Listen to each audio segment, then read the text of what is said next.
action. Hello, I'm the Buddhist monk, teacher, and healer and tantrika, Lama Jigme, here to ask you the musical question, what is suffering?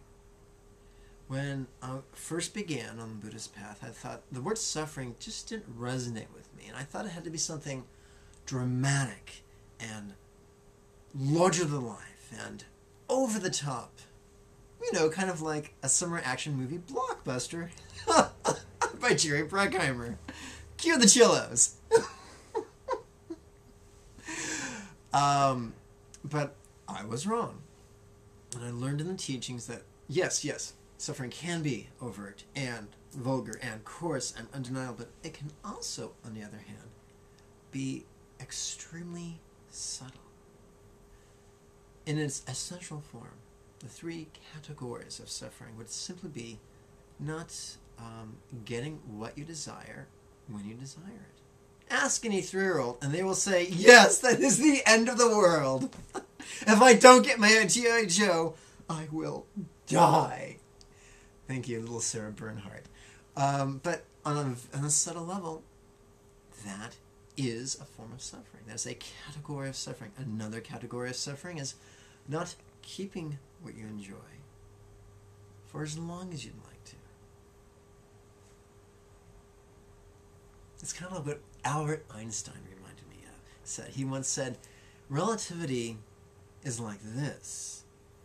10 minutes spent during this boring lecture feel like an hour. An hour kissing a really pretty girl feels like 10 minutes. So the second suffering is simply not savoring that which you enjoy for as long as you'd like to. The third category of suffering would be simply enduring what you do not wish to endure. One time, early in my tantric training, I went to a group tantric practice, and of course, having no car, I used the bus. And of course, I, was just marinated. I took a shower, I put on cologne, put on fresh robes. I was beautiful. Of course, I sat next to someone on the bus who couldn't spell soap if his life depended on it. And by the time I got off the bus, I was reeking of stench. That is a wonderful example of enduring that which we do not wish to endure. I've had some people, telling me that the secret to not suffering is simply, don't desire not to suffer. Yeah, let me know how that works out for you. That's not what Buddha taught. Listen, it's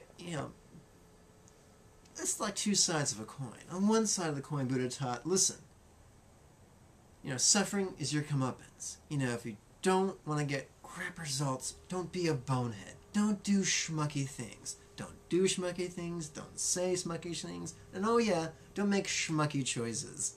And in other words, don't be a putz. On the other hand, he said, well, when sufferings do ripen, you can't prevent them. They're here, screaming and jumping up and down like a cat in the morning wanting tuna. So what do you do with them? Bring them into the path. All of Buddha's teaching, all of Buddha's 84,000 teachings. And by the way, 84,000 teachings over the course of 40 years, that's about 8 teachings a day. You do the math.